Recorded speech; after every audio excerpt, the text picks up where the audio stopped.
నమస్తే, welcome to Aadya media. నేను మీ స్వర్ణ. ప్రస్తుతం మనతో పాటు ఉన్నారు సీనియర్ జర్నలిస్ట్, సినీ పరిశోధకులు ఇమ్మంది రామారావు గారు. నమస్తే అండి రామారావు గారు. రామారావు గారు, రామ్ గోపాల్ వర్మ గారు ఈ రోజు ఒక ట్వీట్ చేశారు. ఓకే, నువ్వేమన్నా ఎన్టీఆర్ వా, లేకపోతే నువ్వేమన్నా ఎంజీఆర్ వా, నువ్వు పవన్ కళ్యాణ్వి, రైట్? అసలు ఏమనుకుంటున్నావు, ఈ తరహాలో ఒక ట్వీట్ అయితే చేయడం జరిగింది. అసలు ఎందువల్ల ఈ ట్వీట్కి మీరు ఎట్లా స్పందిస్తారు? ఈ ట్వీటు పెట్టింది రామగోపాల వర్మ, పెట్టించింది ఎవరో అందరికీ తెలుసు.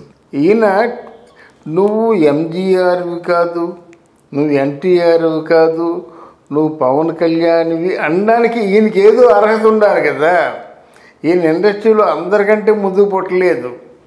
ఈయన ఇండస్ట్రీలో అందరికంటే సీనియర్ కాదు, లబ్ధ ప్రతిష్ఠుడు కాదు. ఈయన చెప్పడం ఏంటి, మిగతా వాళ్ళు వినడం ఏమిటి, అర్థం లేకుండానా?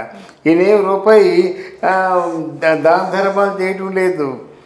నా బతుకు నేను బతుకుతాను, నా చావు నేను చేస్తానని చెప్పుకునేవాడికి మాట్లాడే అర్హత ఎక్కడిది? అంటే నా బ్రతుకు నేను బతుకుతాను, నా చావు నేను చేస్తాను అని చెప్పేసి నోటుకొచ్చే అమ్మాయి వాడక తప్ప వేరే ప్రపంచం లేదని తనే చెప్పుకున్నప్పుడు పవన్ కళ్యాణ్ని విమర్శించే హక్కు ఎక్కడిదని ప్రశ్నిస్తారు ప్రజలు, ఆయన అభిమానులు. అందువలన ఈ రామ్ గోపాల్ వర్మ మాటల్ని లెక్క చేయడం అన్నది మూర్ఘత్వం. ఎందుకు సీనియర్ ఎన్టీఆర్ గారితో, ఎంజీఆర్ గారితో పవన్ కళ్యాణ్ని ఇప్పుడు పోల్చాల్సిన అవసరం వచ్చింది? ఇప్పుడు చేస్తారండి, ఇక ముందు రాబోయే అలాంటివేనండి. ఇటు చంద్రబాబు నాయుడిని ట్రోల్ చేస్తారు, ఇటు పవన్ కళ్యాణ్ని కూడా ట్రోల్ చేస్తారన్నమాట. పవన్ కళ్యాణ్ ఏమంటారంటే, నువ్వు ఎందుకయ్యా నువ్వు సినిమాలో వేషాలు వేసుకున్నోడికి నువ్వు ప్రజల్లోకి ఎందుకు వెళ్ళాలి, రాజకీయాల్లోకి ఎందుకు వెళ్ళాలి, రాజకీయాల్లోకి వెళ్తే నువ్వేను బాగుపడతావా అంటారు. మరి ఎన్టీ రామారావు కూడా సినిమాల్లో వేషాలు వేసుకున్నాడు, జయలలిత కూడా సినిమాల్లో వేషాలు వేసుకునేది, ఎంజీఆర్ కూడా సినిమాల్లో వేషాలు వేసుకున్నాడు కదా. వాళ్ళని అంత భారీ మెజార్టీతో ఎందుకు గెలిపించారు? అసలు తమిళనాడు రాజకీయాలన్నీ సినిమాతోనే వచ్చాయి.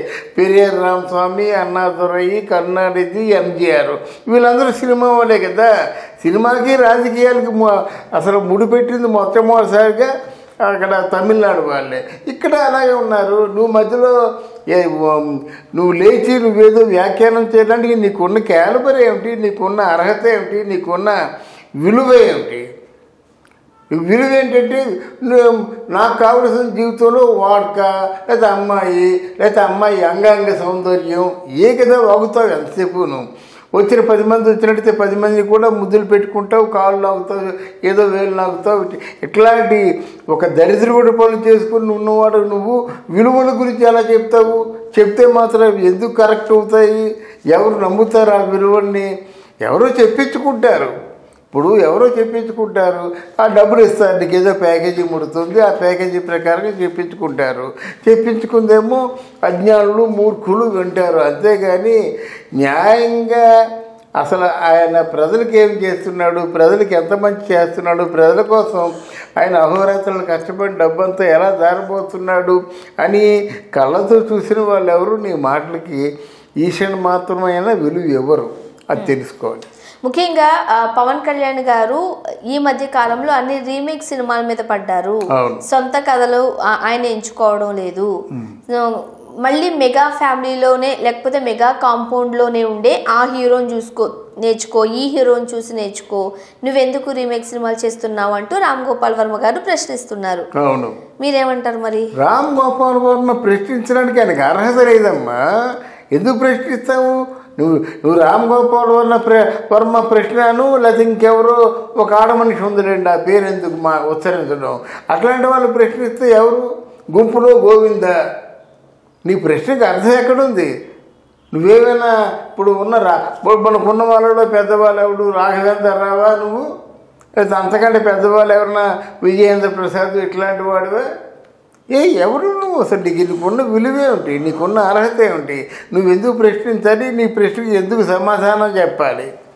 గనక అది కరెక్ట్ కాదమ్మా. ఆయన ఏదో ఆ నోటి దురద, ఇంకా పచ్చిగా చెప్పాలంటే నోటి దూల కొద్దీ ఏదో మాట్లాడుతుంటే ఆ మాటలు మనం ప్రామాణికతగా తీసుకోవాల్సిన అవసరం లేదు.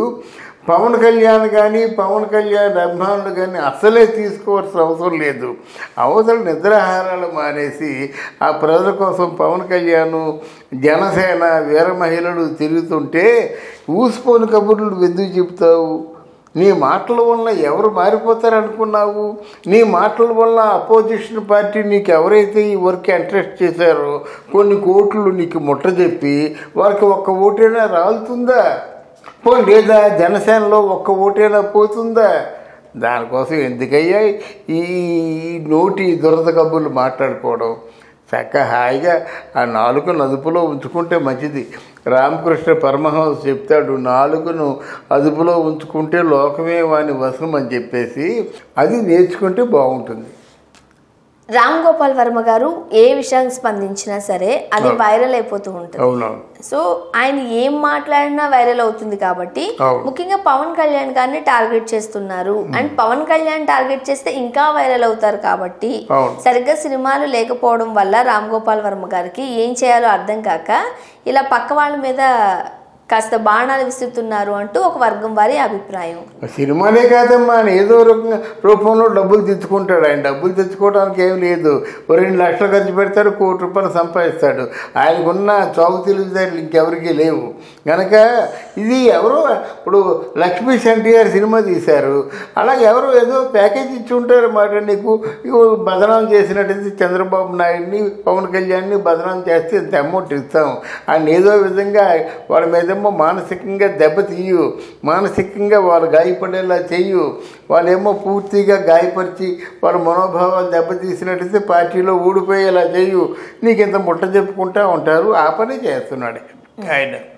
ఓకే, ముఖ్యంగా పవన్ కళ్యాణ్ గారిని లేకపోతే జనసేన పార్టీని ఎందుకు రామ్ గోపాల్ వర్మ గారు టార్గెట్ చేస్తున్నారు? అవునండి, పవన్ కళ్యాణ్ అంటే ఆయనకి ఇష్టం లేదు, చంద్రబాబు నాయుడు అంటే ఇష్టం లేదు.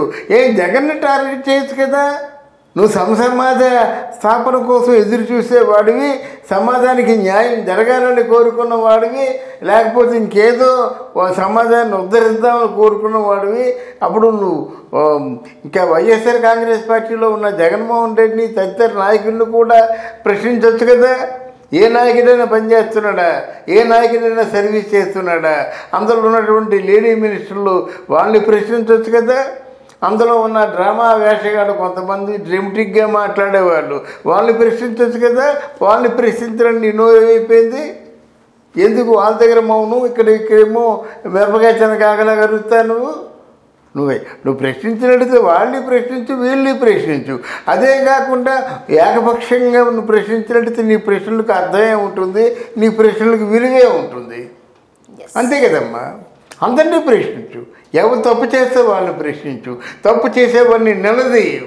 సమాజంలో పేదవాళ్ళకి చిన్న మామూలుగా బడుగు బలహీన దళిత వర్గాల వారికి న్యాయం జరిగేలా చెయ్యి. అప్పుడు నిన్ను అందరూ చెప్పుకుంటారు.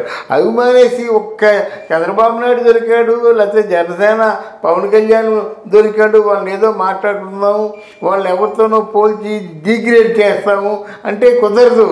ఆయన పవన్ కళ్యాణ్ చెప్పలేదు కదా నేను ఎన్టీఆర్ని నేను ఎంజీఆర్ని అని చెప్పేసి ఆయన చెప్పలేదు కదా. నువ్వు పిచ్చి కూతురు నువ్వు కూస్తున్నావు. ఈ కూతుర్ని అరికట్టవలసిన బాధ్యత జన సైనికులకు ఉంది. ఖచ్చితంగా అరికట్టాలి.